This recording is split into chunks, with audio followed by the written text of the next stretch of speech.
for a while. As always, anyone who counts the Hatters out is two trumps short of a full deck of Nancy. Um, I have a relative that, as far as I know, that's her name. So I think I was hearing that that's not her name, that's a nickname, but everyone just calls her that. But I have no idea. I don't remember anymore. But yeah, it's what I know, relative ad. So it just sounds funny whenever Nancy comes up, you know? The boss is a real devious son of a bitch. Been around since before the cold ones. But I ain't talking about him. The Hatters don't talk about the geezer. Even ex-Hatters.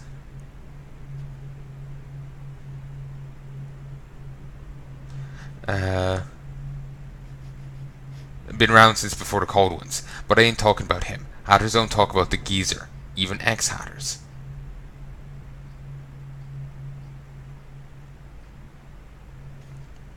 I'm just wondering, like, why? Saying something like that just makes people want you to talk more about them, damn it. You know, the whale house wasn't blown up. If we can find this guy, maybe we can drag him there. You know, we got the electrical chair. Note, despite my lavish bribery, the man refused to speak further on the subject. In fact, it became obvious that I had aroused suspicions by that point, so I was forced to make my escape from the establishment. Scholar Jola Burgess, Academy of Natural Philosophy, Historical Annex.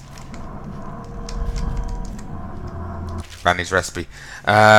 Page torn from an old manuscript, written in a scrawled hand. Cruel Nancy, take the world from her greedy hands. Lay it before the black-eyed groom. Cut deep, cut sharp, cut deep. Drip red, drop. Last and least, burn it in the heart of a lawless man. Do this for me, dearie. I'll give you a birthday treat.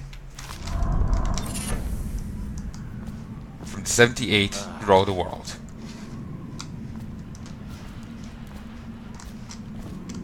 Not sure what that means.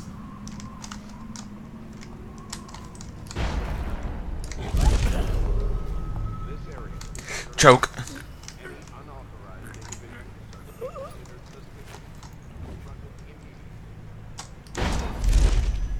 Nice. I did look at this, right? Yeah, trip to Bendicia. Oh yeah, I've been watching more, Christ, that was close. There's guys down there. Been still watching more, Cowboy Bebop.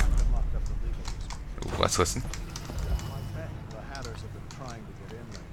We don't need any more burglaries. Better keep his eye on the key then. Likely to come after.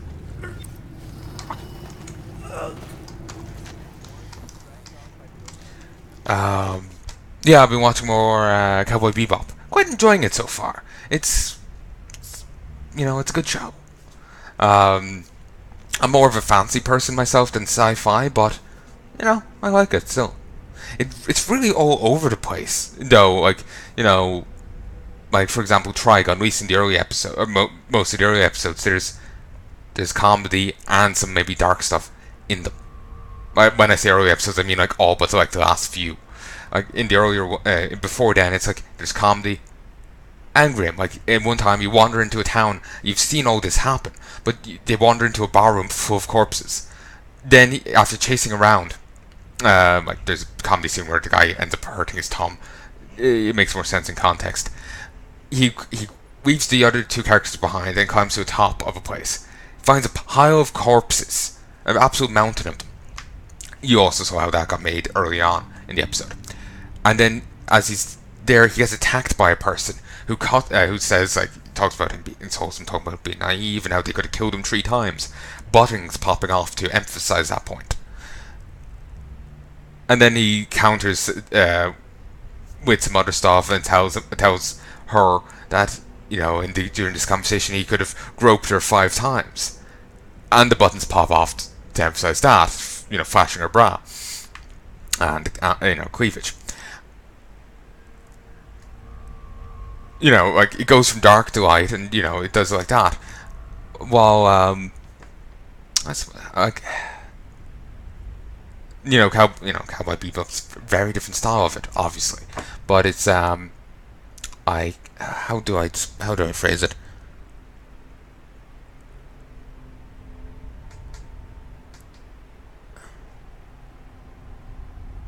Like, for example, there was... What was the episode?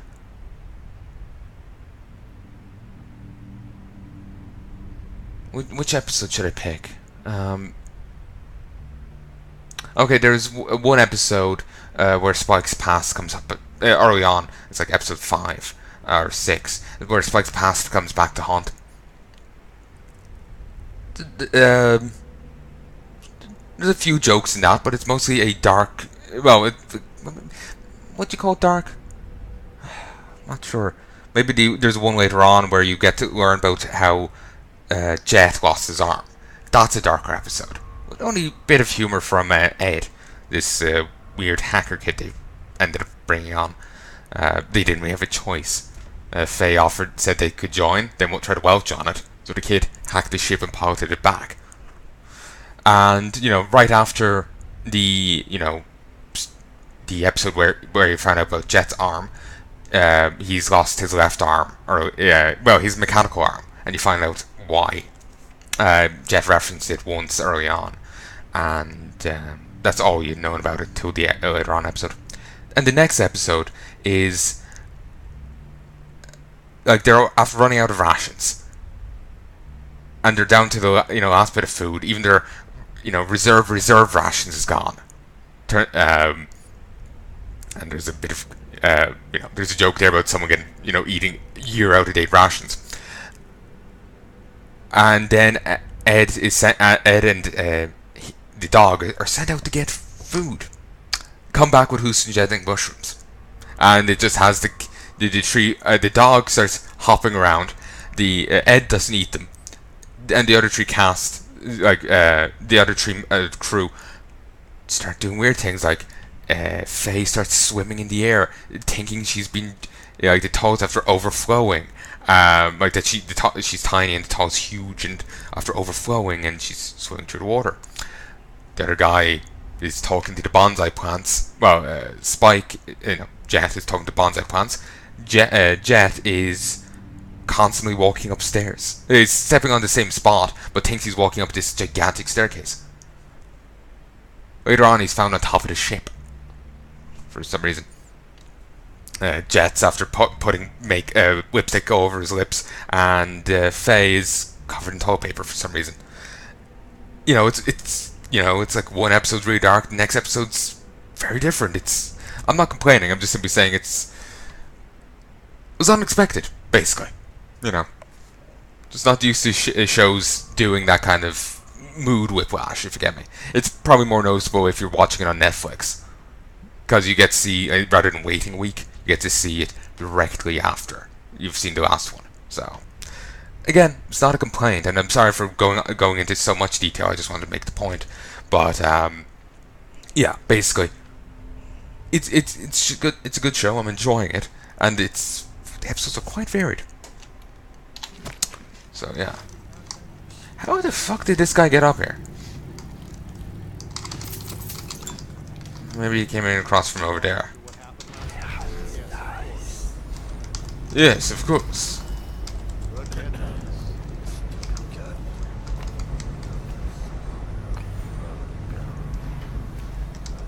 Hi, guy.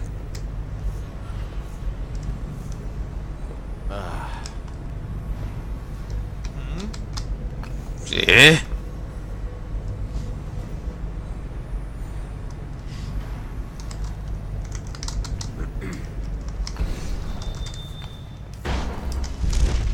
Joke.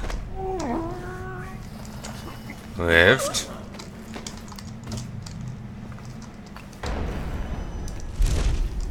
Drop him here. Oh, that guy just fucked off. Oh, fantastic. Here's a word who's gonna pop back. Can I buy your ration of elixir from today?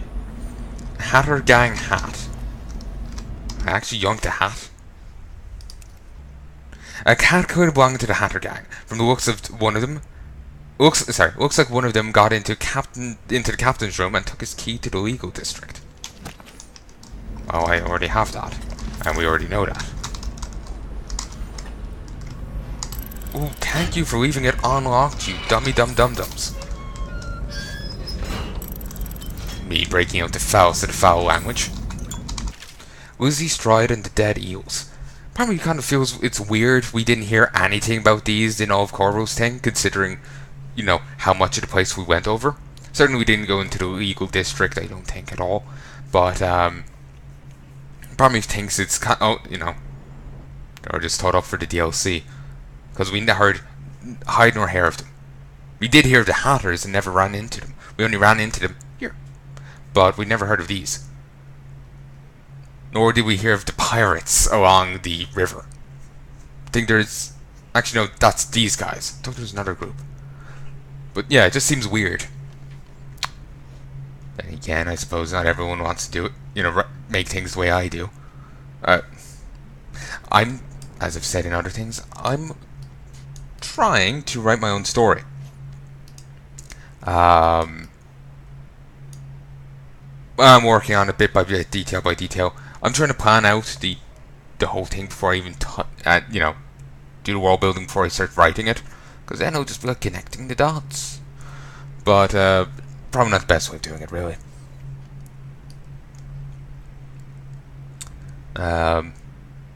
So yeah,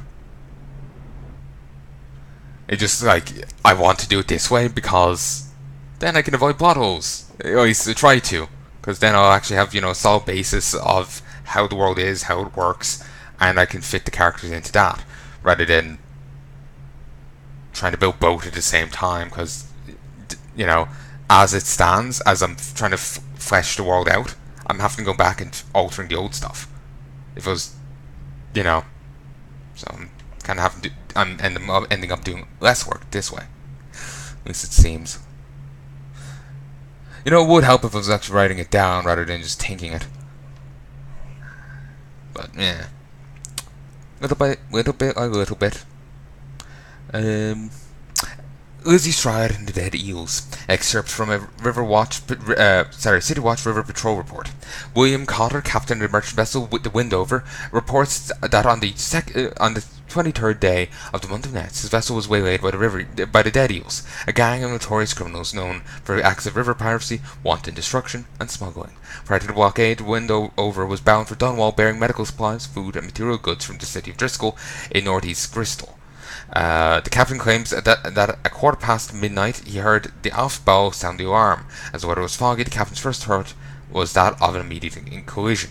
But when he exited his quarters, he found a grisly scene. Half his men already gutted on the boards, and the rest half locked in vicious struggle. Captain Cotter surmised that the Dead Eels had swum onto the boat and scaled the side of the ship with climbing hooks. But how they had caught the ship, or where did it come from, he couldn't fathom. Realizing had no chance and knowing that the Dead Eels took no prisoners, Captain Cotter immediately hid in a hollow of a false-bottomed shipping crate. As the captain, while a legitimate trader, would need secret compartment, but I couldn't remember where he'd gotten it. It assured me that it had been empty. Safely hidden from view while his crew was butchered, Cotter was also witnessed the appearance of the Dead Eels' leader, a violent woman by the name of Lizzie Stride. It reports that her teeth were filed to sharp points, that she went about the deck of the ship barefoot. Cotter, clearly out of his mind with fear, even claims her feet were webbed. Adding to my suspicion, I'll note that Captain Cotter still had the stench of brandy on his breath when the river patrol fished him out of the water. Lizzie Stride proceeded to question the first mate for several minutes before biting the man's tongue out of his mouth and tossing him into the river. Eventually the Dead Eels discovered the captain's stash of King Street brandy. Captain Cotter used the discovery and the ensuing celebration as an opportunity to slip overboard undetected. I'm recommending a detailed patrol of the area in case the Dead Eels left any clues. They sank the ship, but some useful wreckage might be recovered. I also recommend that Captain William Carter's status as captain and his trading license be stripped at once. Further, the man should be investigated for charges of smuggling along the Wrenhaven. Officer Manley Hodgkins, Wrenhaven Patrol. Officer Hodgkins, clearly the most manly of all officers. Better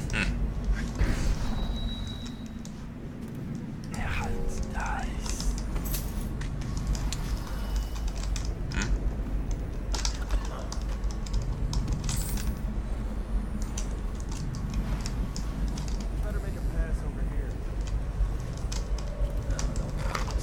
Thank you. Bolts. I don't know why there's so much bolts and sleep darts around the place and no one uses it bar, 20 people.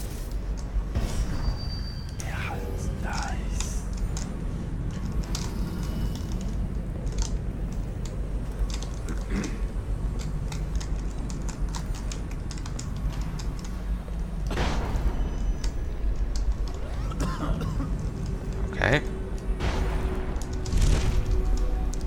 And strangle. Carry. Just need to move him a bit. We'll fling him in this room.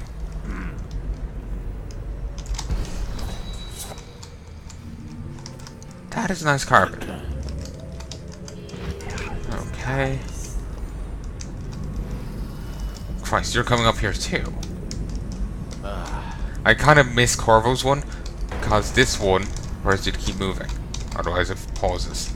And that's not always what you want. Strangle.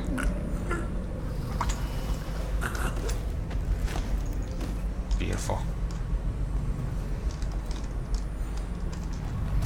I swear I keep seeing a coin around here.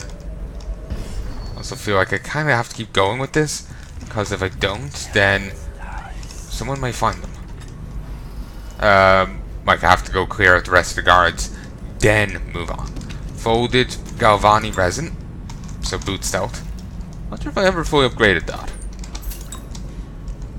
Well, I hope the expansion to this game, well, the continuation to this story, uses what you built on this character. You know, in this thing. Of course, to save and all that.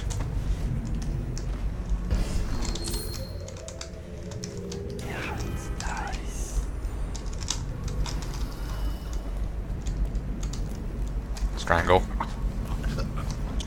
Control. Okay. I got him. I'm gonna hide him under the stairs. Actually, no. You know, those are boards. It's theoretical that I could break them. Well, it's possible that I could break them.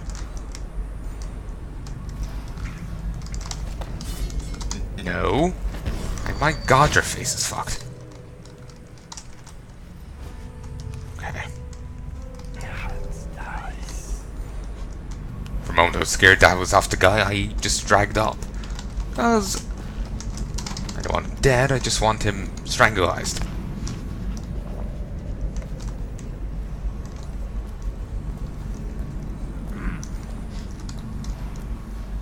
Christ, the amount of guys here. Grab this. Sheer amount of mooks.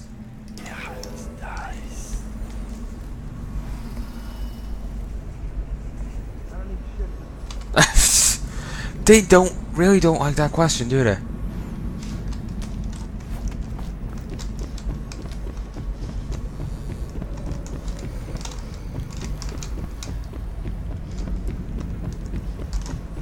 Okay, you know what? I'm just gonna leave that for them to find.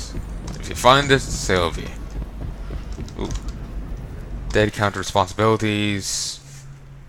I've already read that. Missing keynote. Cap looks like the hatters broke in and took the key to the legal district. I'm gonna go knock some heads, Pete. Not the best of ideas. You know, it's a guy against a gang.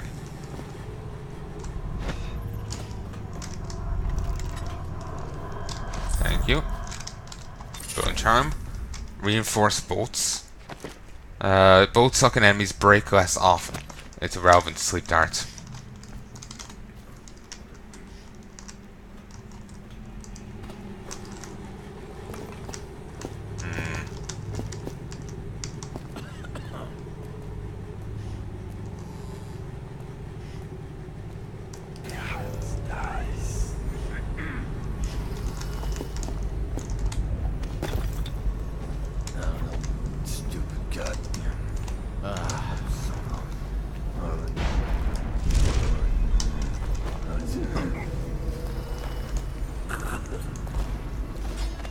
I was meaning to grab him, but then I forgot. Don't show me nobody's making rounds over here.